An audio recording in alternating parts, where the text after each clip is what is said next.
자, 지난 밤 사이에 미국 증시에서 어떤 일이 있었는지 알아보도록 하겠습니다. 애프터마켓 바로 시작하겠습니다. 네, 매주 금요일에는 앞으로 애프터마켓 저희 앵커들이 선정한 기사들로 여러분들께 다양한 외신 소식들 전해드리도록 할 텐데요.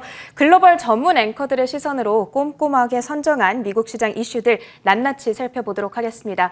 그럼 첫 번째로는 이주호 앵커가 선정한 키워드부터 열어보도록 하시죠. 첫 번째 키워드입니다. 바로 이건데요. 애플 규제 완화 수혜주. 애플이 뭐라고 규제를 완화했더니 수혜주가 발생을 했어요. 그게 뭐냐면 내용을 한번 전해드릴게요.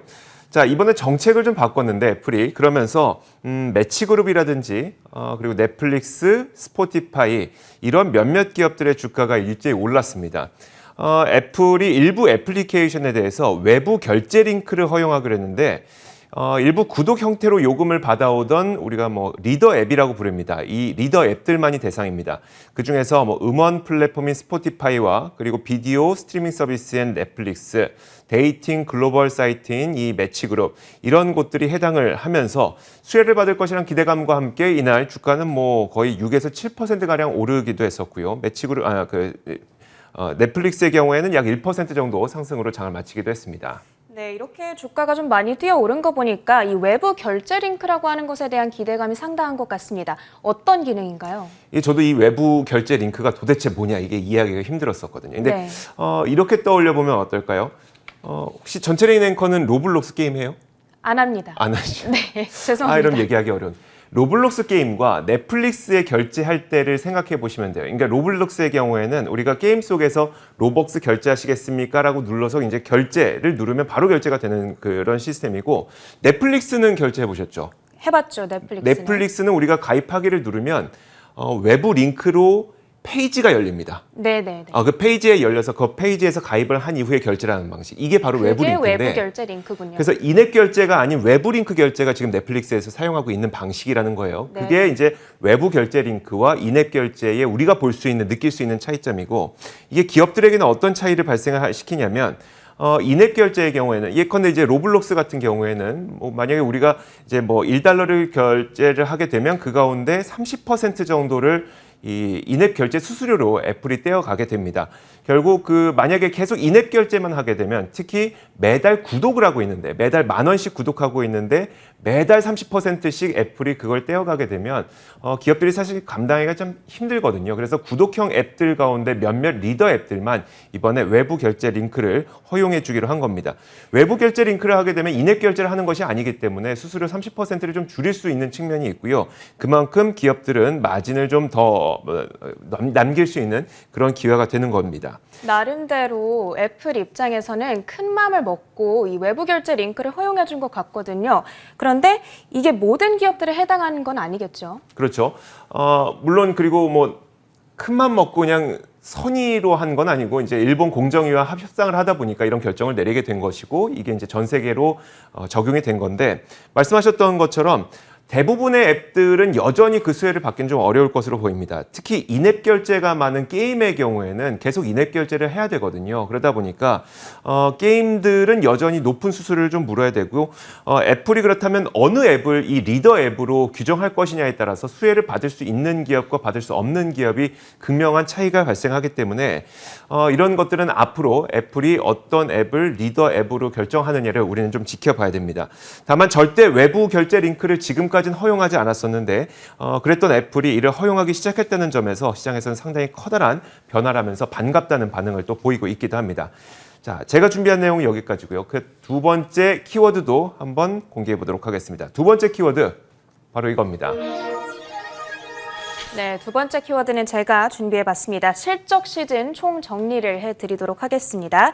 미국의 역대급 어닝 시즌이 이제 오늘로써 공식적으로 모두 마무리가 됐는데요.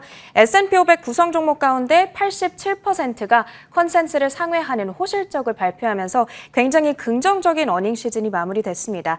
2008년 이래 최대였을 정도라고 하니까 굉장히 블록버스터급 강한 어닝 시즌이었다고 보실 수 있는데 이번 실적 결과를 통해서 우리가 어떤 결과를 도출해낼 수 있는지 이 포인트들을 3가지 정도로 나눠서 정리해 보도록 할게요. 그러면 시작하기 전에 네. 그 포인트가 뭔지 3가지부터 한번 말씀해 주시면 어떨까요? 좋아요. 첫 번째로는 광범위한 강세 그리고 커다란 마진 이 부분에 주목을 하고 있고요. 두 번째로는 가이던스에 대해서 어떤 특징이 나타나는지 말씀을 드리도록 하겠고요. 이제 마지막으로 세 번째는 어떤 리스크 요인에 대해서 또 시사점이 있는지 정리해 드리도록 하겠습니다. 네, 첫 번째부터 보죠. 네, 첫 번째로 광범위한 강세 그리고 커다란 마진이라는 키워드가 기사에 잡혀 있습니다.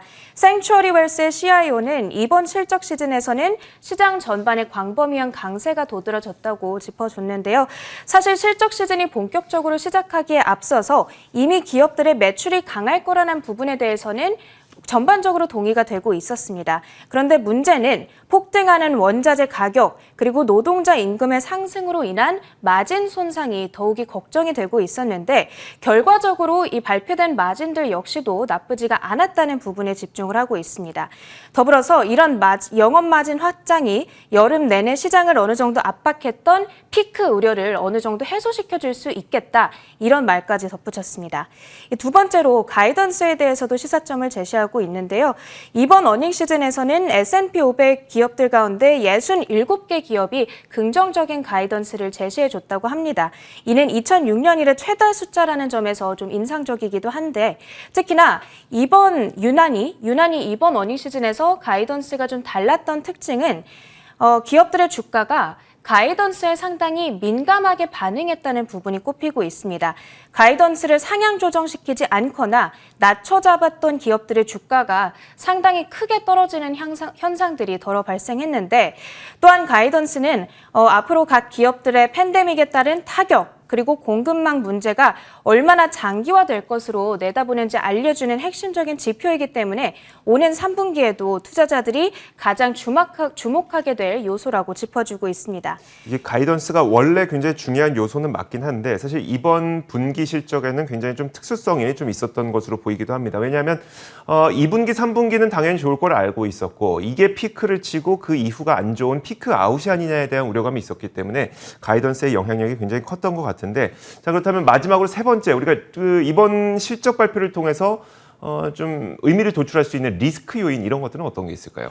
네, 아무리 강력한 어닝 시즌이었다고 해서 시장의 상승이 보장되는 건 아니죠. 이제 걱정 요인이 하나 있습니다. 추가 실업수당 급여와 같은 부양책이 일부 종료되고 나면 시장으로 유입되는 자금의 규모 역시도 줄어들 수 있겠다는 지적이 되겠는데요. 토즈 에셋 매니지먼트의 CEO는 강력한 실적에도 불구하고 여전히 PER의 관점에서 봤을 때에는 시장의 밸류에이션 부담이 상당히 높기 때문에 당장이 아니더라도 언젠가 한 번의 시장의 조정은 불가피할 것으로 전망하고 있습니다. 알겠습니다. 자 이렇게 두 번째 키워드까지 살펴봤고요. 이어서 세 번째 키워드 보도록 하겠습니다. 세 번째 키워드는 바로 이겁니다. 거의 유일한 스펙이라는 키워드를 제가 좀 정해봤는데요. 차지 포인트에 대한 이야기입니다. 한번 들어보시면 미국 내 전기차 충전소 시장 점유율 1위를 차지하고 있는 기업이 바로 차지 포인트입니다. 상장 전부터 2020년 1억 3,500만 달러의 매출에서 2026년에는 20억 달러로 매출이 6년 동안 15배나 상승할 거다라는 장기 가이던스를 이 차지 포인트는 제시한 바가 있었는데요. 이것도 매우 놀라운 성장 속도인데 이날 실적 발표에서 올해 연간 가이던스를 추가로 15%나 더 올렸습니다. 이것이 투자자들에게 상당히 반갑게 다가오면서 이날 차지포인트의 주가도 8%나 급등하기도 했습니다. 그럼 실제 매출 성적표가 어떻게 발표됐고 또 가이던스는 어땠는지 짚어주시죠. 자 보면 지난 분기 매출이 61% 급증했고요. 올해 연간 가이던스를 15% 높여서 약 2억 3천만 달러 이상의 매출을 올릴 것으로 차지포인트에서는 전망을 했고요. 게다가 이번 분기 실적에는 미국 메르세데스 벤츠와 맺은 파트너십 내용도 포함이 되고 있고 또 한 가지 눈에 띄는 점은 올해 초 스펙 열풍이 불 당시만 하더라도 여러분들도 기억을 떠올려 보시면 스토리만 있으면 뭐 두세 배는 가볍게 올랐고요. 뭐 많게는 10배까지도 주가가 급등하는 게 일도 아니었었는데 그렇게 상장했던 수많은 스펙 기업들 지금 뭐 제대로 움직이고 있는 것들이 거의 찾기가 힘듭니다. 하지만 이 차지 포인트 역시 스펙 합병을 통해서 시장에 입성한 기업 가운데 하나이긴 하지만 스펙 합병 상장에도 불구하고 투자자들을 실망시키지 않는 기업으로도 상당히 눈에 띄고 있습니다. 그런데 사실 이 차지 포인트 지금 구간에서도 여전히 비싸다는 생각이 들긴 하거든요. 많이 비싼 건 사실이죠. 네. 올해 매출 전망치에 비교한 PSR 비율도 역시 현재 32배 수준에서 거래되고 있는데요. 하지만 이번에 가이던스를 높인 것이 지금의 비싼 주가를 정당화해주고 있는 것이기 때문에 그래서 비쌈에도 불구하고 이 가이던스 상향과 함께 주가는 올랐다는 분석입니다. 자, 이렇게 세 번째 키워드까지 봤고요. 다음 키워드 보도록 하겠습니다. 네, 마지막 키워드는 반도체가 없어서 제가 준비한 소식이 되겠습니다. 반도체 부족으로 인해서 미국 자동차 기업들의 타격이 계속되고 있는데요. 오늘은 포드와 GM으로부터 정리된 소식이 있어서 얘기해 드리도록 하겠습니다. 먼저 포드부터 볼 텐데 칩 부족으로 인해서 지난달 미국 내 신차 판매량이 33%나 급감했다는 소식이 전해졌습니다. 8월 한 달간 조정 판매율이 1,300만 대를 기록했다고 하는데 이것이 2020년 6월 이후 최저 수준에 해당하기 때문에 지금 실망감이 큰 상황이고요.